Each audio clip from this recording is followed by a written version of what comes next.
Buenas noches con todos. Hoy es el viernes 25 de junio del 2021, segundo año de la pandemia.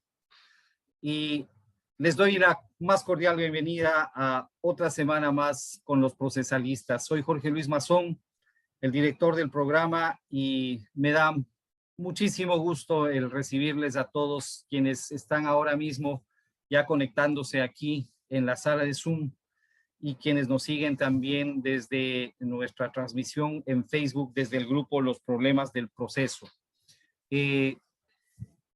Quiero agradecer, como siempre lo hago, a las instituciones que auspician y hacen posible que los procesalistas estemos semana a semana haciendo este ejercicio de formación permanente en temas de derecho procesal. Me refiero al Instituto Ecuatoriano de Derecho Procesal, al Colegio de Abogados de Pichincha y a la Federación Ecuatoriana de Asociaciones de Derecho. Gracias a todos ellos, como siempre. Gracias a todos sus miembros que entusiastamente nos ayudan durante la semana a compartir las publicidades, los anuncios que ponemos en redes sociales para realizar nuestro programa. Quiero también agradecer, como no puede ser de otra manera, al equipo de producción de los procesalistas, en primer lugar, a mi buen amigo Alfredo Cuadros, que de manera permanente casi todas las semanas está aquí haciendo el programa conmigo, al profesor Milton Cervantes, actualmente en un pequeño receso vacacional en razón de que lo han designado como juez de la Corte Nacional de Justicia, a Andrés Cervantes, a Ricardo Hernández, Miguel Ángel Angulo, también a Nadia Villón, a Bolívar Vergara. Gracias a todos ellos por estar ahí desde sus distintos ciudades y posiciones apoyando permanentemente el programa Los Procesalistas. Esta noche tenemos un invitado muy especial, el profesor Diego Yepes. Permítanme decir algunas palabras de presentación de Diego. Diego es un abogado en libre ejercicio por la Pontificia Universidad Católica del Ecuador. Entre sus áreas de dedicación profesional están la materia de daños civiles y todo lo que tiene que ver con fraudes en el área penal. Él es especialista en Derecho Procesal por la Universidad Andina Simón Bolívar, donde también ha hecho su maestría en la misma área. Es formador en litigio oral, es socio fundador de la firma Yepes Vaca Abogados, ha sido docente en la Universidad Internacional SEC y actualmente es docente contratado en la Universidad Andina Simón Bolívar, donde dicta la cátedra de oralidad y prueba. Y justamente hoy vamos a topar un tema relacionado con eso que es la especialidad en la cátedra de Diego, ¿no? La prueba. El tema que ha escogido Diego para trabajar esta noche es el del testigo hostil. Antes de darte paso, mi querido Diego, quiero solamente hacer una brevísima explicación, sobre todo para quienes se conectan por primera vez al programa esta noche, ¿no? Los Procesalistas no es un programa de preguntas y respuestas, es más bien una charla seguida de un conversatorio entre expertos.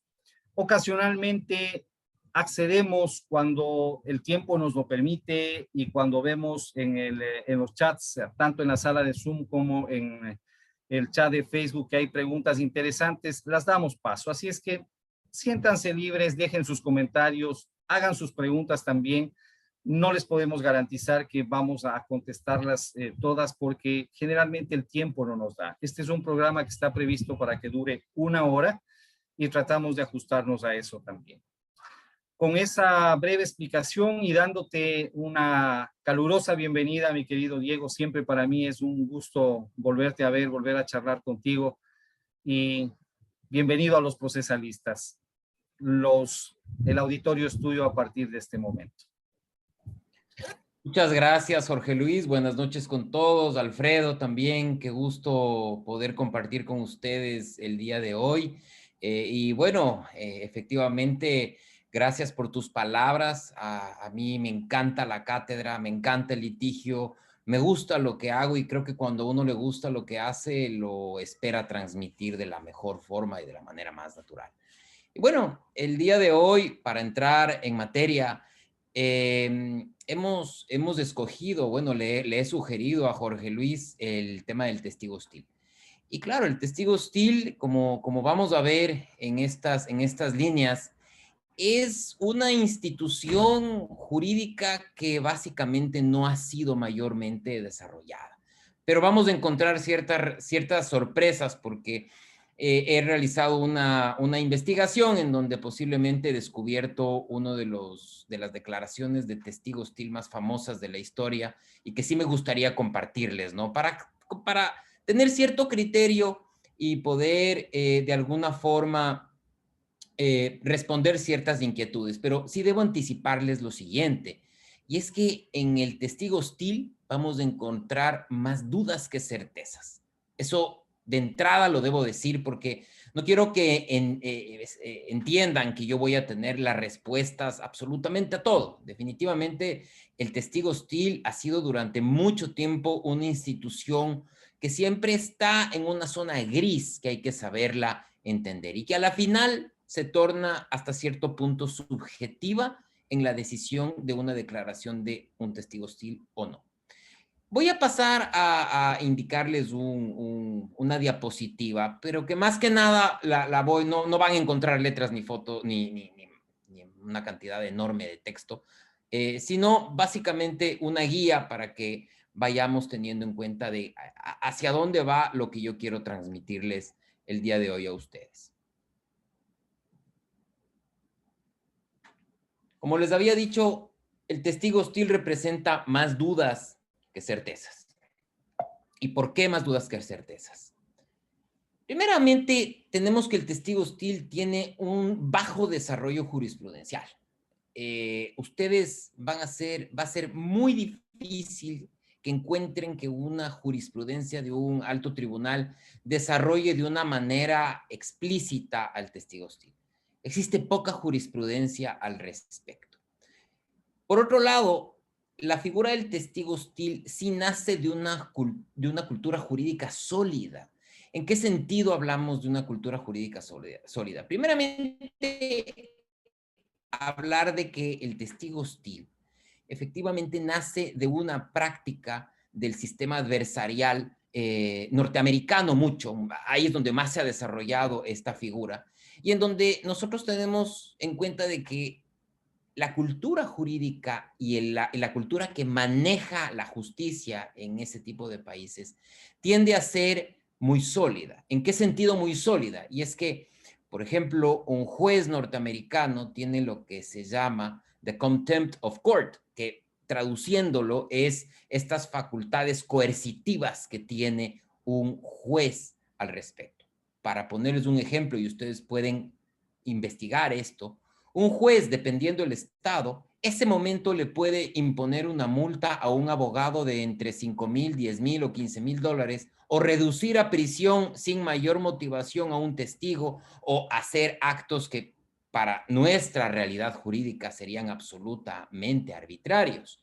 Entonces, no estoy diciendo con esto que eso es bueno, para nada. La idea es desarrollar e identificar de dónde esta figura del testigo hostil también nace y de qué forma nosotros podemos analizarla y digerirla para que el momento que aparezca, porque eso sí les aseguro, colegas, el momento que aparece la posibilidad de solicitar la declaratoria de un testigo hostil no será en todos los juicios. Será con las circunstancias, en el momento, con el testigo y en el tiempo determinado. O sea, no es algo normal, no es como identificar cómo hacer un contraexamen, ¿no es cierto? Eso es algo que nos va a pasar, o hacer un interrogatorio, eso nos va a pasar.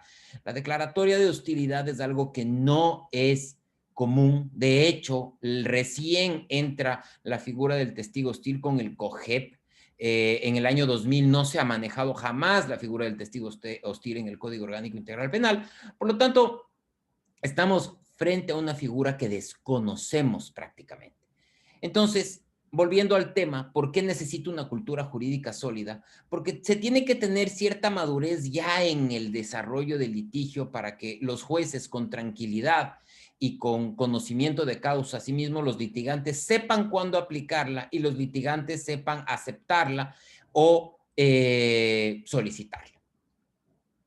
Por otro lado, ya vamos a ver un poco más adelante, la hostilidad de un testigo no se la da porque yo quiero.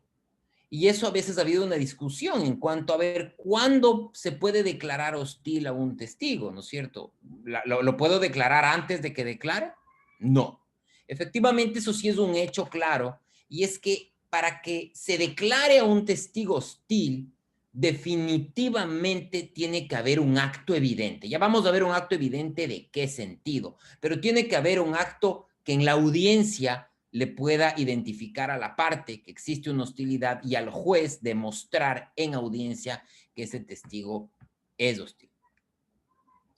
Y asimismo, tenemos otra circunstancia en donde tenemos una regulación poco clara. Simplemente el COGEP determina que se lo declarará como hostil, pero no hace ciertas reglamentaciones, o no ejerce una normativa más desarrollada para decir que en qué momento exactamente se va a declarar como hostil. Ahora, lo digo eso porque en nuestra cultura jurídica nosotros necesitamos un montón de reglas que nos digan qué hacer a cada momento. En otras legislaciones esto se considera como un estándar. Es simplemente un estándar que tendrá una valoración subjetiva del juez. Ahora, el testigo hostil. Para entrar a analizar el tema del testigo hostil, tenemos que nosotros identificar lo siguiente. Primeramente, el testigo como tal, antes de que sea hostil, como tal, tiene una obligación constitucional establecida en el artículo 76.7J de la Constitución. Y tiene dos obligaciones claras del testigo. El testigo tiene la obligación de comparecer ante la justicia. Es por eso que nosotros, si es que un testigo no quiere comparecer, se puede activar a la fuerza pública en diferentes materias, en diferentes circunstancias, pero se puede hacer, pero es una primera obligación constitucional. Y la segunda obligación constitucional que tiene el testigo es la de responder. Ahora, es en la segunda obligación constitucional que tiene el testigo en donde la figura del testigo hostil entra a matizarse, ¿no es cierto? Porque aquí entraremos en la parte subjetiva. ¿Qué tiene que responder? ¿Qué va a responder o qué no va a querer responder? Entonces, es ahí donde el análisis del testigo hostil tiene que estar encaminado. Ahora, en la norma, la única norma del sistema procesal ecuatoriano que regula el testigo hostil está en el artículo 177, numeral 6 y 7 del COGEP.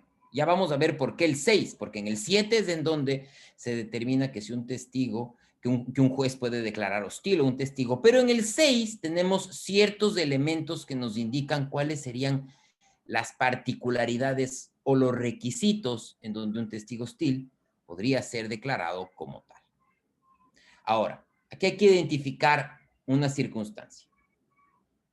El testigo hostil puede ser útil, de hecho, es útil para mi teoría del caso, pero hostil hacia mi persona, porque si no, ¿yo para qué solicito su testimonio? Entonces, aquí nos vemos también frente a un asunto estratégico, ¿no es cierto? Yo no voy a llamar a testigo a quien simplemente se me ocurra.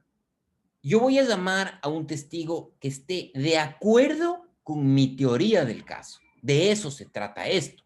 Ahora, puede haber un testigo que es hostil para mi teoría del caso, perdón, que es útil para mi teoría del caso, pero que es hostil hacia mi persona. Pongamos un ejemplo, ¿no es cierto?, de una banda de narcotraficantes que se ha detenido y están siendo procesados en este momento, y en donde existen dos personas que son parte de esa banda y que definitivamente conocen mucha información. No quieren hacer un procedimiento abreviado ni una cooperación eficaz. Esas personas llegan a ser testigos útiles para mi teoría del caso. Efectivamente, lo serían. Si yo soy fiscalía, esas personas son útiles para mi teoría del caso porque me van a dar información, ubicación, pueden acreditar cosas, pero efectivamente van a ser hostiles hacia mi persona, hacia el sujeto, hacia quien está necesitando ese testimonio. Entonces, Esa es una de las primeras particularidades que tenemos que tomar en cuenta. El testigo hostil, para que yo lo requiera, es que es útil para mi teoría del caso y hostil hacia mi persona. Porque si no es útil, definitivamente no lo voy a llamar como testigo y no tiene sentido hablar del testigo hostil. Ahora, aquí viene la siguiente cuestión que hay que entender, y es que en el artículo 177.6 determina que existen o puede que un testigo entregue respuestas evasivas. Cuando yo normalmente preparo testigos, yo a un testigo siempre le digo, mire, usted tiene que entender la diferencia entre el no conozco y no recuerdo, ¿no es cierto? Porque si yo no conozco es porque no sé la información, y si yo no recuerdo es que sí sé la información, pero si es que me refrescan la memoria, la podré entregar, ¿no es cierto? Entonces aquí viene un primer problema. ¿Qué pasa si es que yo digo yo no conozco y se resulta que si me sacan un documento quiere decir que sí conocía y que no recuerdo? Entonces aquí viene esta primera cuestión, ¿no? ¿Qué pasa si un testigo con una respuesta evasiva dice yo no conozco? Y dentro del testimonio aparece un documento o una fotografía en donde está ese testigo.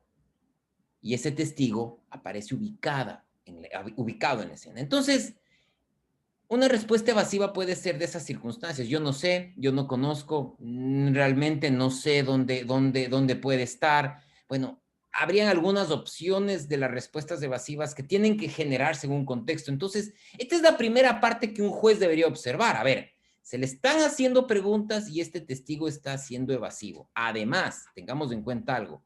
Si es que yo le estoy haciendo un interrogatorio a este testigo, yo no le puedo hacer un contraexamen. Yo no le puedo decir, usted estuvo el sábado en la 10 de agosto y Naciones Unidas. ¿Es eso cierto? Yo no le puedo hacer esa pregunta porque sería objetable. Yo le tendría que decir la pregunta de ¿dónde estuvo usted? Y ante esa pregunta, la respuesta evasiva es lo que tendrá que verificarse. Ahora, ¿por qué les pongo entre paréntesis del no recuerdo si conozco? Porque esa fue una de las respuestas más singulares que recibí alguna vez de preparar un testigo cuando yo le estaba explicando la diferencia entre el no conozco y no recuerdo. Y el testigo me sacó una respuesta diciendo, es que no recuerdo si conozco. Imagínense de alguna forma el juego de palabras que indican que eso es una absoluta evasión. No recuerdo si conozco. Entonces, ahí viene la primera parte de estas respuestas evasivas del testigo. Después vendrán estas respuestas incongruentes, ¿no es cierto? Si a un testigo se le pregunta, ¿dónde estuvo usted? Y el testigo dice, yo estuve en un lugar muy bonito y y me gusta leer, ¿no es cierto? Entonces, existe esta otra parte que es identificar respuestas incongruentes en relación a la pregunta. Nuevamente, ¿en qué momento estoy yo haciendo esto? En el momento de un interrogatorio, porque yo estoy al testigo preguntándole algo y este está contestando no de forma evasiva, sino de forma absolutamente incongruente.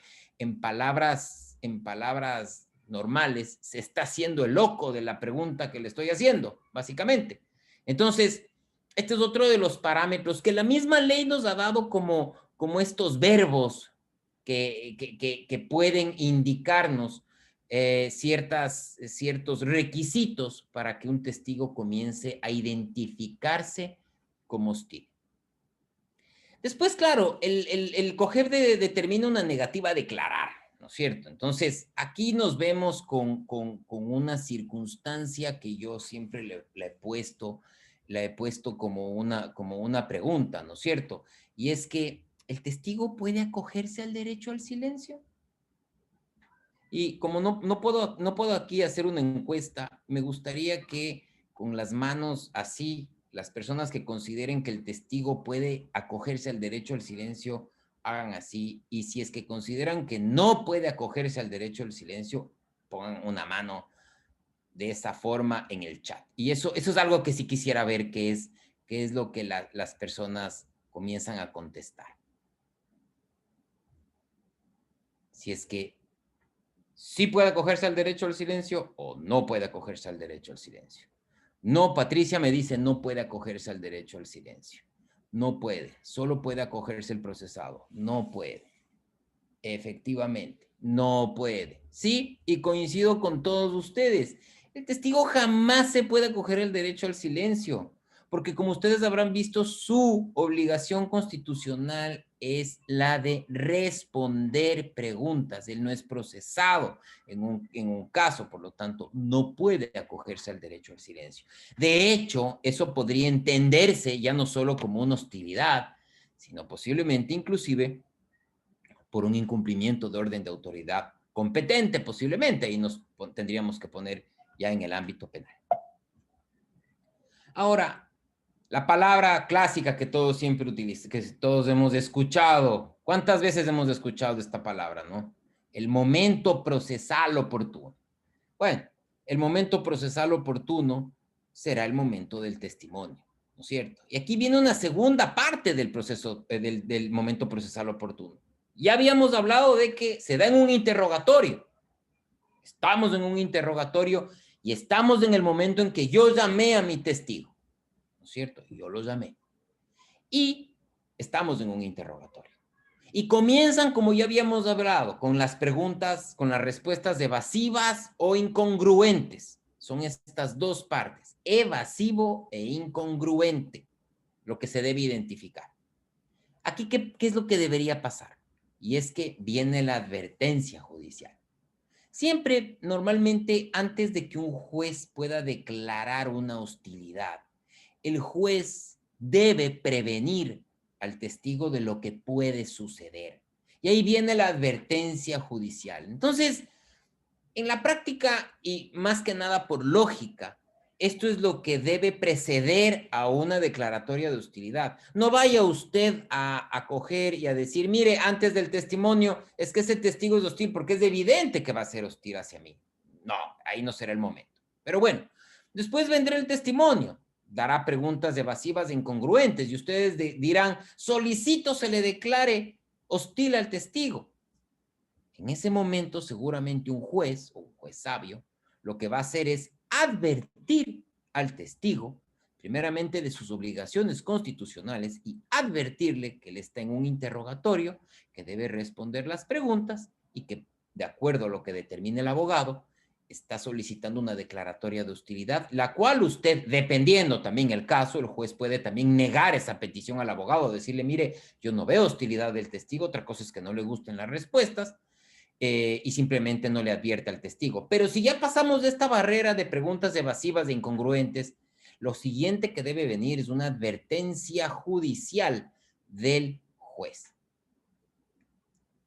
Y luego, claro, la declaratoria judicial de hostilidad del testigo. En ese momento, el juez declara a ese testigo hostil y el momento de declararlo hostil, la parte puede iniciar el contraexamen o la utilización de preguntas sugestivas. Que sabemos que en el contraexamen puede utilizar preguntas abiertas, puede utilizar preguntas cerradas, pero ya en el momento en donde puede utilizar, cuando se le declara hostil, será la utilización de preguntas sugestivas. Ahora, aquí veremos también que hay diferentes consecuencias y hay que tener clara esta circunstancia, ¿no es cierto? El momento que ya se declara la hostilidad del testigo, estamos en un momento muy crítico del interrogatorio, que hay que tener mucho cuidado, porque estamos en una línea tan fina, en donde una vez que a un testigo se le declara hostil, dependerá el contexto.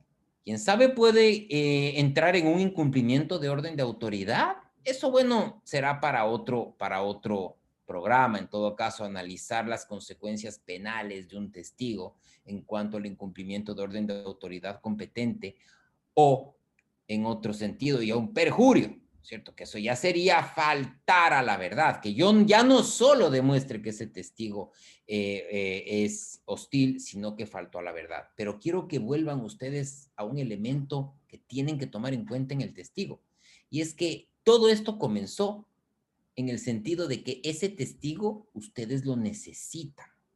Y por eso ustedes se dan toda esta vuelta para solicitar una hostilidad, pero es porque lo necesitan. Porque si ustedes ven que un testigo de estas características no les va a entregar información, no es efectivamente tangencial, ustedes no deberían tener la necesidad de darse toda esta vuelta para declarar a un testigo hostil. Un testigo hostil, realmente uno tiene que solicitar esa declaratoria porque definitivamente sin ese testimonio mi teoría del caso estaría en un serio aprieto. Entonces, tengamos en cuenta que el testigo hostil es una institución que es excepcional y el momento que se va a utilizar es porque definitivamente la necesito, porque la estrategia procesal te dice que si es que tú no has preparado un testigo, no lo puedes utilizar. Si tú no sabes lo que va a contestar un testigo, es muy peligroso que tú lo subas a un estrado, pero salvo en el caso en donde este testigo efectivamente sepa la información adecuada, correspondiente, necesaria para mi teoría del caso, entonces nos diremos a darnos toda esta vuelta que estamos conversando. Y por último, hay que tener en cuenta también los riesgos de la estrategia, porque ¿qué pasa si un testigo hostil ya le declararon hostil y comienza a decir cosas que él sabe que van a comenzar a perjudicar? Y usted tiene en el estrado una persona que va a comenzar a hablar muchas cosas que le pueden a usted complicar, tomando en cuenta que ese testigo es su testigo, no es el testigo de la otra parte. Usted no está haciendo un contraexamen normal, es su testigo. Entonces, este es un asunto que tenemos que siempre identificar estratégicamente, porque el proceso es una estrategia. En ese momento pueden pasar cosas a los que hemos litigado en algunos estrados, no me dejarán mentir, que cada juicio es un animal vivo, ¿no es cierto? No se sabe qué puede pasar en cada juicio. En algunos juicios de pronto existen pruebas nuevas que se puede solicitar, ¿no es cierto? O un testigo que antes de ir se murió, o como hace poco en un tribunal nos pasó, a un testigo le dio COVID, inclusive mandó la foto de él en la unidad de cuidados intensivos, le mandaron la foto porque no podía comparecer. Otro testigo se le murió la esposa un día antes del juicio.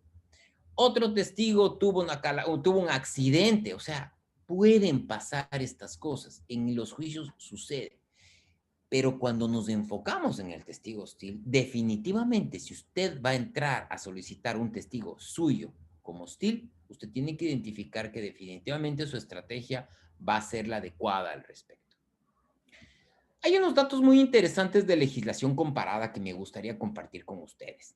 Miren esto, en España existe un sistema de multas para los testigos. Dependiendo del caso, pueden considerarse inclusive como delito de obstrucción a la justicia. Ahora, no se encuentran reguladas las consecuencias específicas y depende del criterio de la autoridad y contexto del caso. Entonces, aquí como ustedes ven, en España, por ejemplo, la regulación del testigo hostil se basa más en un sistema de multas y en una amenaza de obstrucción a la justicia en casos más graves, pero el sistema de multas es algo que les ha funcionado mejor. En el Perú, por ejemplo, no se encuentra regulado de forma específica y existe un llamado de atención al testigo al momento de la audiencia y puede ser procesado por el delito de negativa a colaborar con la administración de justicia.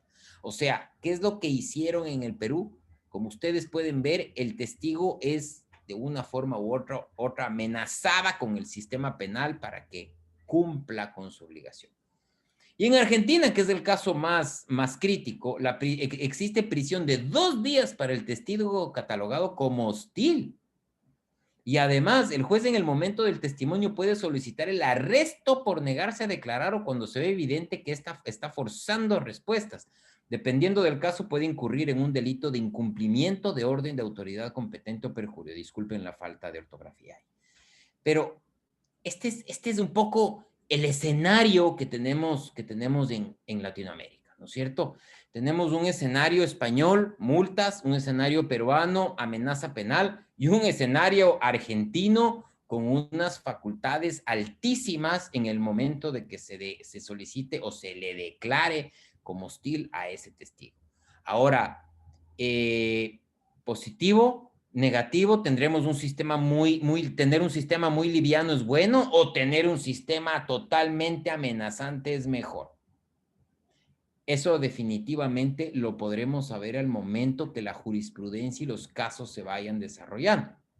Pero en este momento sí quiero pasarles a ustedes uno de los los ejemplos y vamos a ver quién puede conocer, en este caso, una de las declaratorias de hostilidad más famosas de la historia. Yo sé que se ven algunas letras, pero es muy interesante. Miren esto. Y tenemos que, les pido que lo lean. Esto es muy importante. Miren, el experto, esto es un caso práctico. Y he borrado los nombres porque al final veremos quién identifica de qué caso es.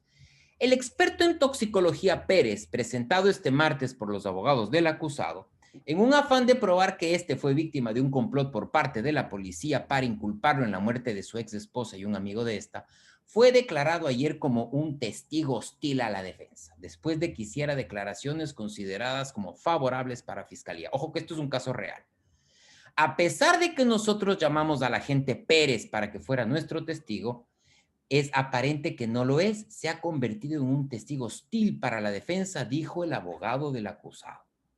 Se suponía que Pérez, quien condujo varios análisis para determinar si la sangre encontrada en los calcetines del acusado y en la reja trasera del condominio del agente policía contenía el preservativo ADTA, ratificaría el testimonio de otro experto de la defensa que había asegurado, en base a los resultados de estas pruebas, que la evidencia había sido contaminada con dicha sustancia. O sea, este era un perito, básicamente para que entendamos, que se supone iba a corroborar un análisis de un reactivo que iba a identificar que la policía había hecho un plantado, básicamente plantado de evidencia. La defensa esperaba que el testimonio de ambos expertos fortalecería su teoría respecto a que la sangre encontrada en los calcetines del acusado, lo cual coincide con el perfil genético del agente de policía y la reja del condominio, consistente con el DNA del acusado, fue plantada deliberadamente por los agentes del Departamento de Policía que investigaron el caso. El abogado de la defensa acusó a Pérez de haber cambiado su testimonio a favor de la Fiscalía al regresar del receso del mediodía, el martes, y haber dirigido a la fiscal sobre el tipo de preguntas que debía hacerle. Esto ya dijo en estrado. ¿Decidió después del receso que tenía que ser más agresivo?, preguntó el abogado de la defensa a Pérez, a lo que respondió: creo que decidí que tenía que ser más veraz, no estaba diciendo toda la verdad con solo contestar sí o no. El agente afirmó, por otra parte, que los resultados arrojados sobre las pruebas realizadas sobre la muestra de sangre no habían sido contundentes sobre la presencia del ADTA y que los mismos habían sido mal interpretados por el otro agente, el experto de la defensa que testificó antes que él. Con el fin de poder conducir un contrainterrogatorio a su propio testigo, el abogado de la defensa pidió al juez que lo declarase como un testigo hostil para la defensa, cosa que el magistrado accedió, no sin antes enfrentarse a la oposición de la fiscal. Y esta es una de las frases más emblemáticas que hay en este caso cuando se le declaró hostil. Esto dijo la fiscal: el abogado de la defensa no está contento con sus respuestas, pero no le hace un testigo hostil, argumentó la fiscal. ¿Alguien tiene idea de qué caso es esto? Hola, Bueno, ¿cómo estás? Alfredo te saluda. Alfredo. Sí, disculpa que me meta, porque tengo el audio activado. Me imagino que debe ser el caso de O.J. Simpson, posiblemente. Correctamente, exactamente es el caso de O.J. Simpson.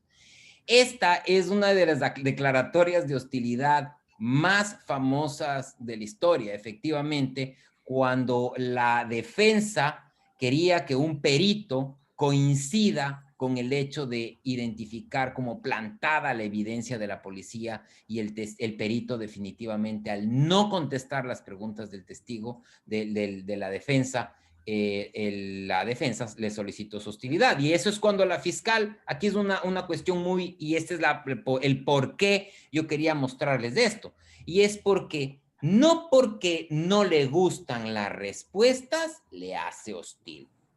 Entonces, este es otro punto de vista también para identificar, ¿no es cierto? O sea, ¿está siendo evasivo?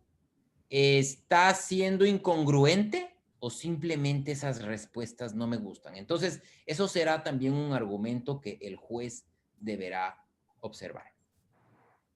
Simplemente para terminar, ¿no es cierto? El testigo hostil yo creo que ya ha sido ampliamente analizado. De hecho, en el caso Soborno hubo un intento también de utilizar la figura del testigo hostil. La figura del testigo hostil no se regula en el COIP, definitivamente, pero tiene utilidad práctica. Hasta ahora no he visto, fuera del caso, en el caso de sobornos que se solicitó, se declare hostil a un testigo, una utilidad práctica al respecto, y como sabemos es las normas subsidiarias del COGEP. O sea, y yo creo que esta conversación de que no aplica o se aplica, no, definitivamente el testigo hostil sí puede aplicar en el proceso penal, ¿no es cierto? Es una figura que no tiene de ninguna forma una contradicción con el espíritu del proceso penal. De hecho, es una figura que ya tiene muchos años en vigencia y que un sistema adversarial serio sí lo debería contemplar, y en este caso lo contempla en el COGEP y por lo tanto en materia penal sí es totalmente utilizable. Y como conclusiones,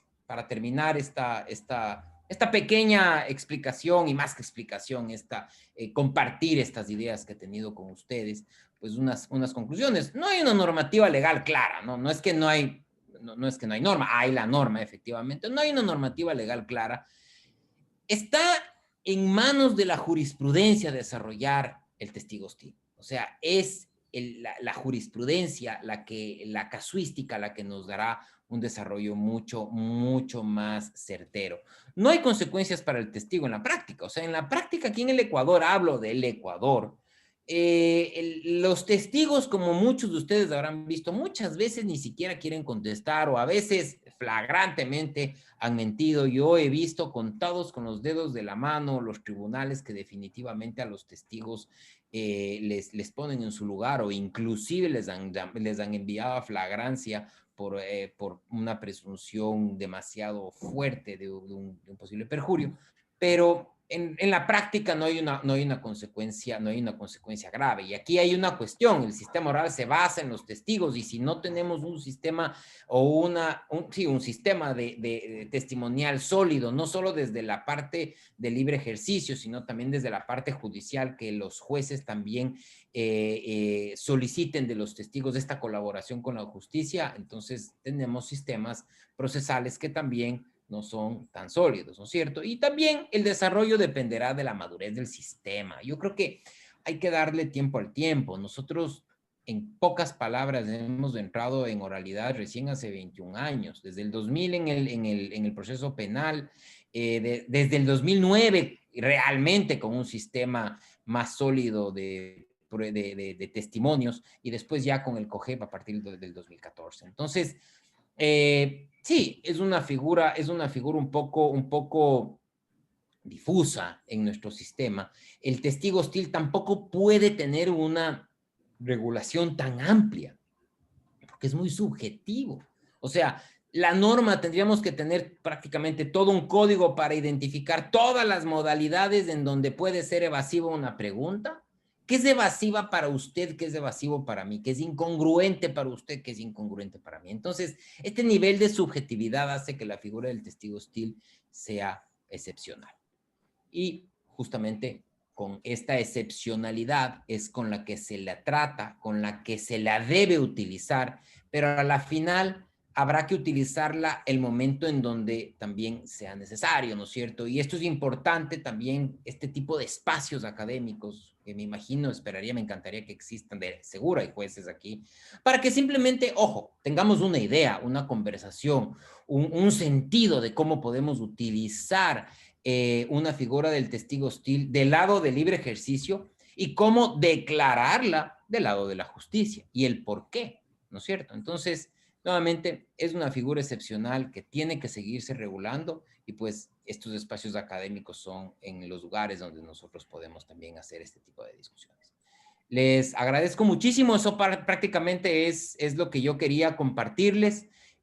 Alfredo, Jorge Luis, si es que tenemos más preguntas o algún tipo de observación o criterio, por favor, me encantaría, porque de eso se trata. Ojo que yo no tengo la última palabra de ninguna manera, simplemente soy un curioso de este tipo de circunstancias, y que me gusta compartirlas, y más que nada en un espacio tan serio como los procesalistas.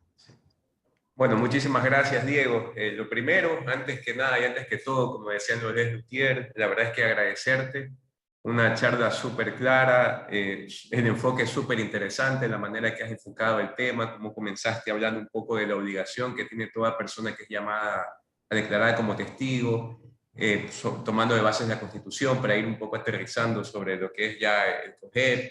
Y me parece que este tipo de enfoques y este tipo de charlas que has dado da muchísima claridad, sobre todo a los litigantes, ¿no? O sea, el testigo hostil es un tema que en lo personal a mí me encanta muchísimo.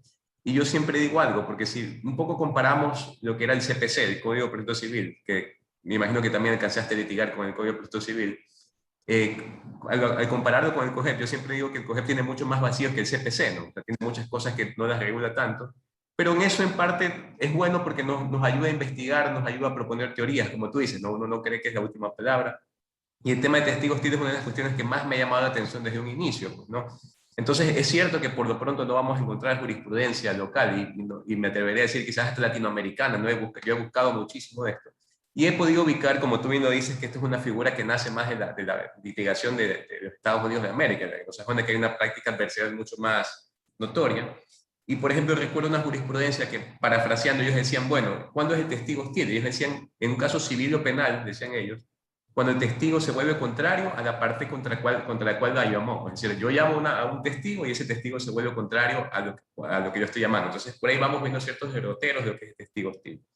Aprovechando tu experiencia en estos temas, Diego, te quisiera preguntar, porque algunas veces yo también he hecho encuestas en Twitter sobre el tema de testigo hostil, ¿has utilizado ya tú esta figura y cómo te ha ido con los jueces a quienes les has solicitado esta declaratoria?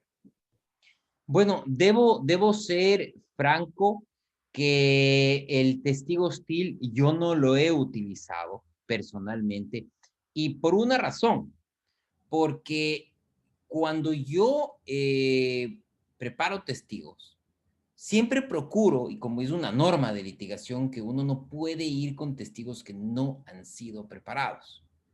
Y tener un testigo hostil significa dos cosas, o que te solicitaste un testigo que no preparaste y que de pronto te está comenzando a dar preguntas que posiblemente no te están gustando, simplemente está asustado y son evasivas y tú quieres y tú necesitas declararlo como hostil.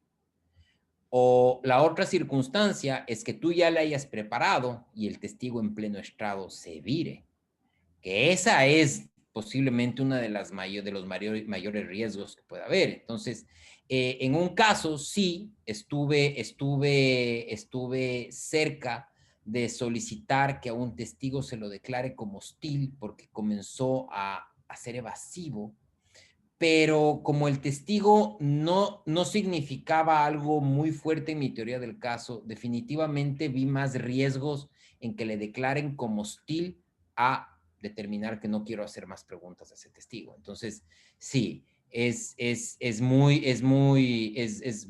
relativo el momento que se hace, pero no he tenido una oportunidad clara para hacerlo. Sí, aprovechando un poco la realidad local, porque también unas veces me ha tocado hablar un poco en otros foros sobre testigo hostil, y a veces me preguntaban también si esta figura era aplicable en el sede penal, ¿no? En concreto en la audiencia de juzgamiento, y por eso es que es bueno que hayas tocado también este tema, y me parece excelente que hayas dado un criterio bastante fijo en decir, sí, o sea, es aplicable totalmente en un juicio penal, no se contradice de ninguna manera en el COIP, se puede aplicar en el COGEP. Pero sí me dio curiosidad porque no sabía que hubo un intento de declaratoria de testigo hostil en el caso llamado soborno, ¿no? Sí me gustaría ver si puedes profundizar un poquito, que, o sea, si las circunstancias, cómo se dieron, si la conoces, ¿no? Bueno, de lo que yo pude conocer de eso fue que uno de los testigos del momento que estaba haciendo su declaración, primero, inclusive le solicitaron al principio a la fiscalía que estaba pues siendo tan evasivo que se le pueda procesar por perjurio. Pero luego, efectivamente, se solicitó que el testigo sea declarado como hostil. No se llegó a declarar como hostil, pero sí, claro, que hubo un intento de aquello, ¿no? Pero no, a ver, en este caso no fue muy clara la figura como querían enfocarla, pero sí hubo, claro, un intento de que se le declare como hostil al testigo. Perfecto, y aquí hay un tema, me alejo un poquito del tema, pero quisiera aprovechar de tocar dos puntos contigo de lo que has estado conversando. Porque, por ejemplo, un tema es, para un abogado litigante es clave conocer desde siempre la teoría del caso, o sea, identificar claramente cómo lo va a seguir. Yo siempre digo más o menos que la teoría del caso es como una especie de GPS que uno tiene como abogado dentro del juicio que va a guiar toda nuestra actividad, o sea, todos nuestros argumentos, todas nuestras alegaciones y pruebas se entiende que tienen que llegar y esa teoría del caso tiene que iluminarnos el camino, por así decirlo. Y eso es lo que, entre otras cosas, va a decidir si es que yo llamo a un testigo o no lo hago convocar a un testigo o lo podré, o podré solicitar de decretar como hostil. Quisiera que hablemos un poquito de eso. ¿Tú cómo ves la teoría del caso? Porque también lo has mencionado y me parece interesante. Y otra, aprovecho otro comentario, porque algunas veces he conversado con otros abogados y a veces todos dicen, tienen a veces un pequeño debate que dicen que es hasta cierto punto antiético y otros dicen que es hasta ilegal preparar a un testigo. Y yo siempre digo que eso no es así, o sea que el litigante responsable tiene que preparar a los testigos, pero obviamente hay límites, o sea, no puede, o sea, la preparación tiene un grado específico. Quisiera que hables un poquito sobre esto, porque hay veces que me han dicho a mí, no, es que no se puede preparar a los testigos, que sería contaminarlos. Entonces, aprovechando tu experiencia en temas de litigación, quisiera que dejes tu criterio sobre esto. Sabes que tu pregunta es muy buena porque en sistemas maduros de litigación adversarial, inclusive existen código de éticas de prueba, de código de ética de prueba testimonial. Hay que quedar claro en que una cosa es preparar al testigo y otra cosa es inducir al testigo. Entonces, inclusive veo aquí en el chat que se determina de que, aquí hay una persona que nos dice, ¿no? ¿Por qué si el testigo conoce los hechos tiene que ser preparado? Y básicamente tengamos en cuenta esto, cuando uno prepara un testigo, no solamente, y de hecho eso es lo último, no solamente le va a escuchar lo que conoce, porque de hecho la preparación testimonial va más allá de decirle, o más que de decirle, de hacerle recordar al testigo qué tiene que decir o no tiene que decir. La preparación testimonial, el primer objetivo que tiene es identificar si a ese testigo lo subo o no lo subo a un estrado. Primero. Porque, ¿cómo yo voy a subir a un estrado a un testigo que ni siquiera conozco cómo se va a enfrentar a un tribunal, o a un testigo que ni siquiera sabe cómo es la dinámica, a un testigo que no sabe cuáles son estas reglas del testigo, ¿no es cierto? Los testigos, cuando uno les prepara, tiene 4 reglas muy claras que tiene que seguir.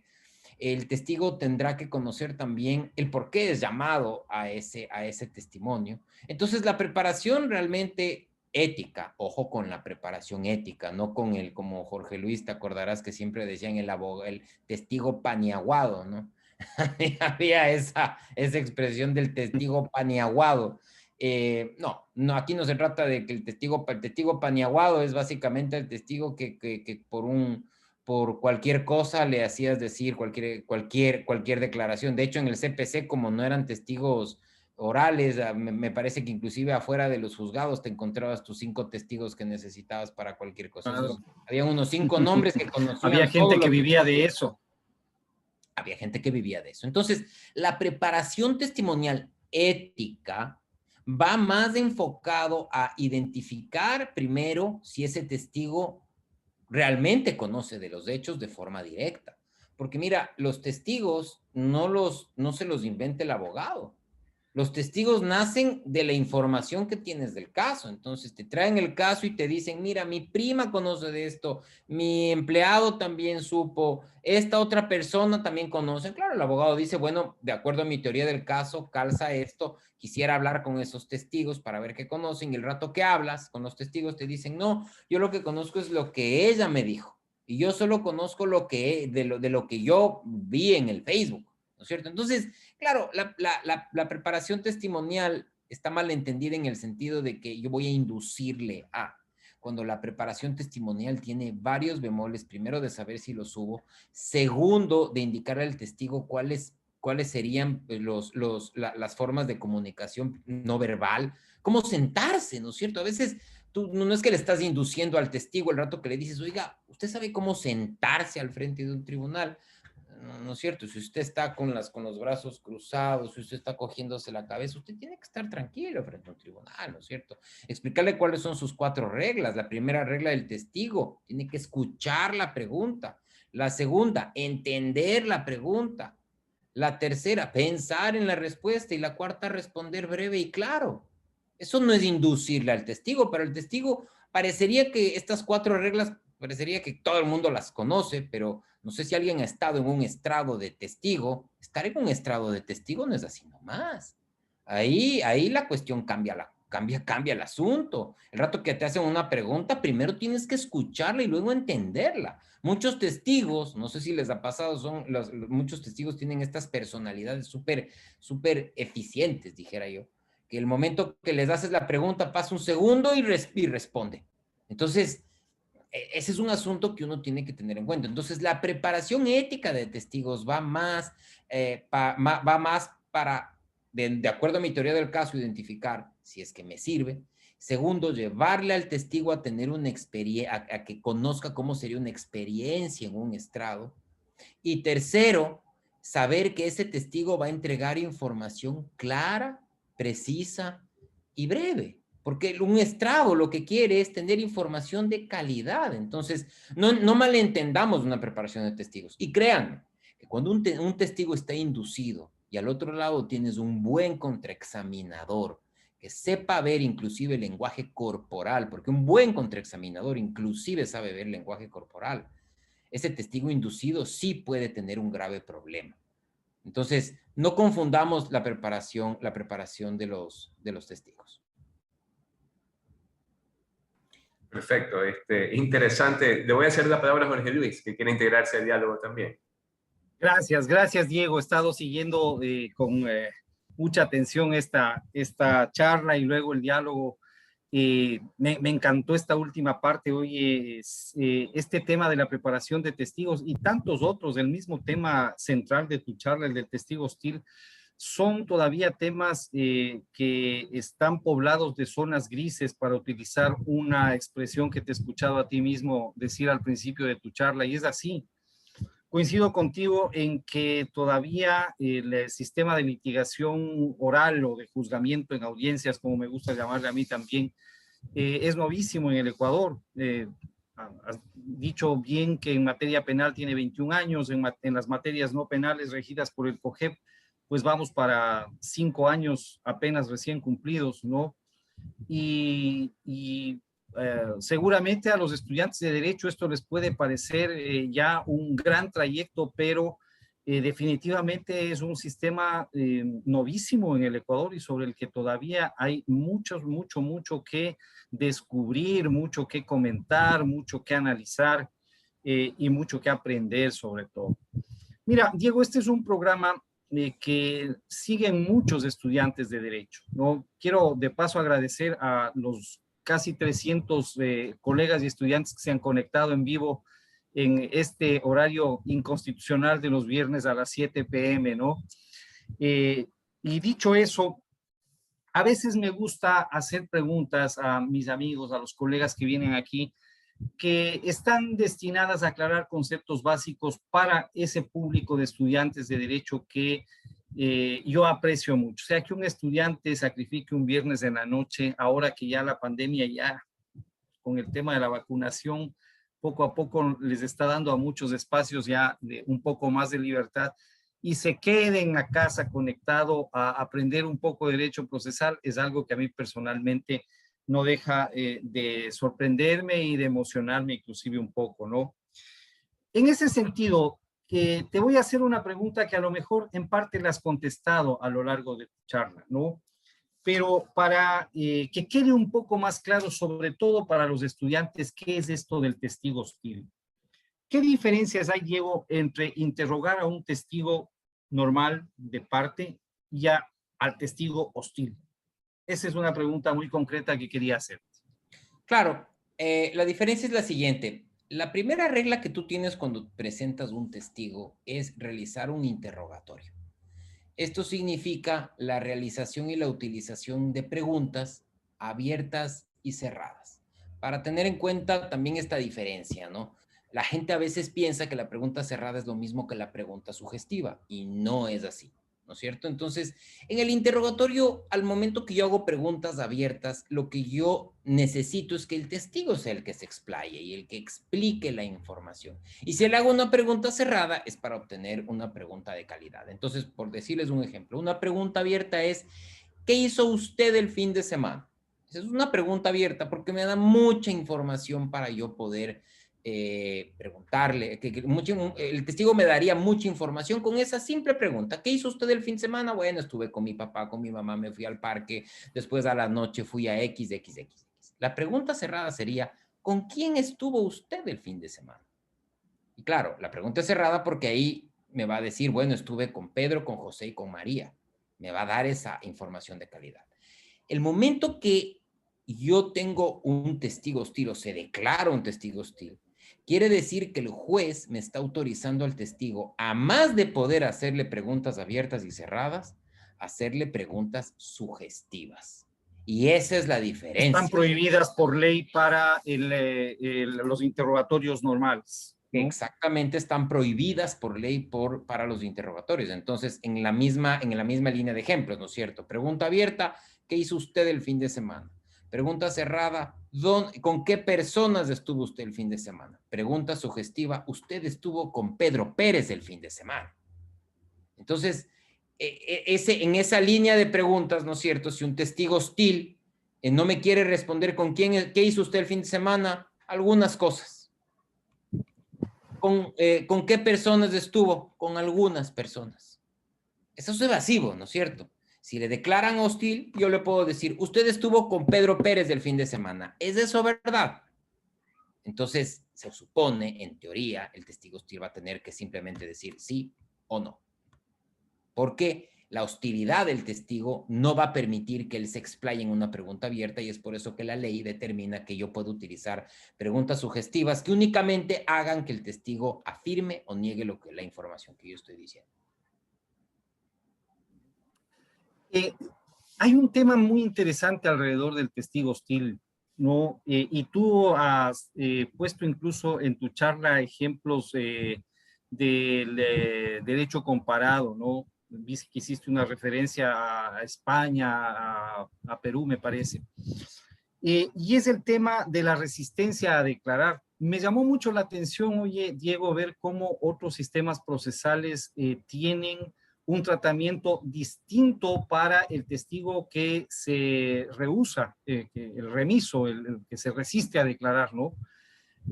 Yo he dialogado, incluso propuse en los problemas del proceso hace algún tiempo como tema de debate de esos que suelo proponer ahí, este tema de hasta dónde puede llegar el juez en el sistema procesal ecuatoriano. Sobre todo me refería al sistema regido por el COGEP, ¿no? Que es donde yo manejo, me muevo como pez en el agua. En materia penal ustedes saben que no me gusta meterme mucho porque soy muy ignorante. Pero ¿hasta dónde puede llegar el juez? Tú ves las disposiciones como está en el COGEP, ¿no? Y el COGEP llega hasta decir que el juez podrá ordenar al testigo que declare, ¿no? Pero falta como una herramienta, un instrumento coercitivo para el testigo, ¿no? Me llamaba la atención cómo hay otros sistemas, y esto es muy interesante para los estudiantes de derecho sobre todo, ¿no? Ver cómo algunas figuras procesales tienen un tratamiento distinto en los distintos sistemas, ¿no? Veía que había un sistema de multas y que había otros que llegaban más allá, inclusive que el juez podía en determinado momento tomar decisiones que podían involucrar ya cuestiones penales o responsabilidades penales respecto de estos testigos, pero nuestro sistema propiamente no tiene, hasta donde, salvo tu mejor criterio, pero yo no veo que el sistema regido por el COGEP tenga nada mucho que se pueda hacer, ¿no? Claro, le deja al juez luego a su sana crítica el valorar esa conducta del testigo, pero no mucho más allá que eso, ¿no? Es esta conducta específica de negarse a declarar o de entregar respuestas deliberadamente ambiguas la que está detrás de la posibilidad de declarar a un testigo hostil, si te hemos estado entendiendo bien? ¿Es esta conducta sobre todo? A ver, yo creo que aquí hay un tema todavía cultural y de nuestra práctica jurídica. A los jueces civiles no les gusta meterse con temas penales, y eso es una realidad. No les gusta, o sea, simplemente no les parece. Inclusive, acordémonos lo siguiente, los jueces civiles tienen, de acuerdo al Código Orgánico de la Función Judicial, como una de sus facultades, inclusive si ven que ha existido un posible delito, enviar los antecedentes a la Fiscalía General del Estado. Y eso está en el Código Orgánico de la Función Judicial, si no me equivoco, en el artículo 129. Entonces, los jueces también tienen facultades coercitivas que te otorga el Código Orgánico, el Código Orgánico de la Función Judicial, los tienen.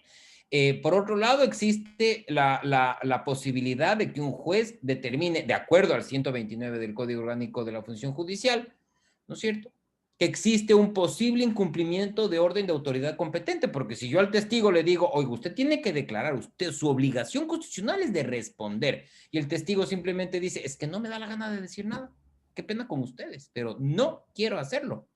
Me da pena, yo me siento incómodo, no quiero perjudicar a nadie, no quiero. ¿Qué pasa si un testigo dice eso? Un juez de lo civil va a regresar a ver al abogado y le va a decir, vea, qué pena, pero el señor no quiere hablar. No le va a mandar a la fiscalía, ese rato no va a haber un procesamiento, pero eso no significa, ya desde mi punto de vista personal, que no exista la norma. La norma está y los jueces pueden, de acuerdo a eso, mandar los antecedentes a la Fiscalía General del Estado. Otra cosa es que un juez tampoco, y yo les entiendo también en eso los jueces, tampoco se quiere hacer tener ese problema, porque ustedes saben que después de esto puede venir una posible violación a los derechos humanos, o un tipo de acción administrativa, o X circunstancias que después un juez, por jugársela con un testigo, puede tener. Entonces, yo creo que nuevamente, creo yo que no va por una falta de regulación. Yo creo que sí las hay. El problema es que culturalmente, en materia civil, en nuestro sistema, y eso de lo que yo he visto, no les gusta involucrarse en asuntos penales. Y es entendible también desde ese punto de vista. Muy bien, Diego. Muchas gracias. Vamos llegando ya al final de este programa y como director de los procesalistas no me queda más que volver a agradecerte la enorme bondad que has tenido de interrumpir brevemente tus vacaciones para pues estar aquí hablándonos sobre este tema, además tan infrecuente, tan poco común, tan interesante. Los apasionados de la litigación oral muchas veces nos hemos hecho preguntas sobre esto. Alfredo tiene también, igual que tú, algunas reflexiones, ha escrito inclusive un artículo hace no mucho sobre este tema que próximamente lo va a publicar como un aporte también a la discusión sobre temas de derecho procesal y litigación oral.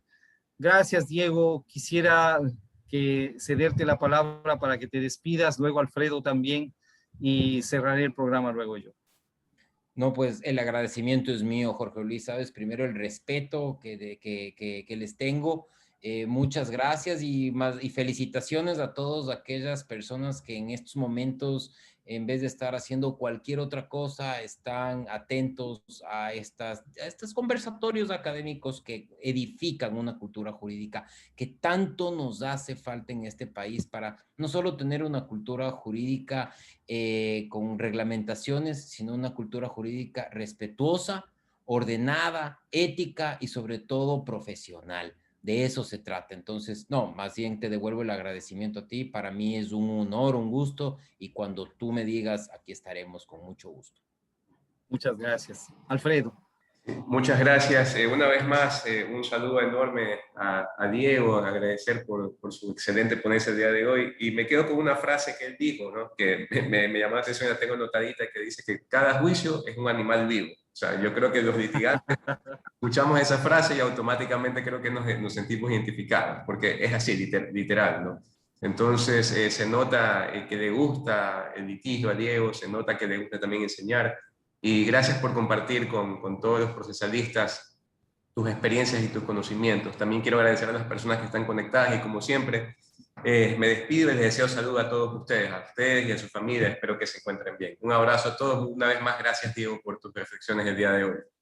Muchas gracias. Gracias, Alfredo. Gracias a todo el mundo por haberse conectado esta noche. En verdad, somos muy gratos. Esto es solamente un esfuerzo de un grupo de profesores universitarios que tenemos otro grupo de buenos amigos que son profesores universitarios, casi todos, y que así, de la manera más desinteresada y más encomiable, pues vienen aquí a compartir lo que es materia de sus reflexiones en materias jurídicas procesales. Gracias por seguirnos, les agradezco mucho y hasta aquí llegamos este otro viernes con el programa número 42 de los procesalistas. La próxima semana, casi me olvido, perdonen, la próxima semana los procesalistas va a salir en sábado, no va a salir en viernes. ¿Por qué va a salir en sábado? Porque tenemos una invitada muy especial también. Viene la profesora Carmen Vázquez de la Universidad de Girona a hablar sobre prueba pericial. Ella es una de las autoridades internacionales en materia de prueba pericial y les recomiendo mucho, mucho, mucho que intenten. Yo sé que el sábado es un poquito complicado.